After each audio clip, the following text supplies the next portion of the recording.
આજ રોજ 27/12/2025 ના રોજ આમલેચા જિલ્લા પંચાયતના નાના લીમટવાડા ગામે ખૂબ મોટી સંખ્યામાં યુવાઓ, વડીલશ્રીઓ, માતા બહેનો ખૂબ મોટી સંખ્યામાં અહીંયા ઉપસ્થિત રહ્યા અને અમારા આગેવાન શ્રી એવા નર્મદા જિલ્લાના પ્રમુખ શ્રી નિરંજનભાઈ વસાવા પણ આપણી વચ્ચે ઉપસ્થિત રહ્યા અને સાથે સાથે એમની ટીમ અહીંયા ઉપસ્થિત રહી અને એમની સાથે અને આમ આદમી પાર્ટીની વિચારધારાને લઈને ખૂબ મોટી સંખ્યામાં ગ્રામજનો જોડાયા તે બદલ ગ્રામજનોનો પણ ખૂબ ખૂબ આભાર।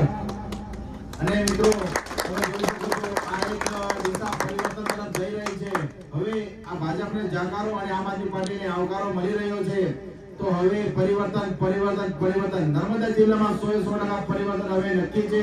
લોકોએ નક્કી કરી લીધું છે કે હવે પરિવર્તન જરૂરી છે અને એક મોકો આમ આદમી પાર્ટીને જરૂરથી આપશું। જય આદિવાસી, જય જવાહર, આભાર।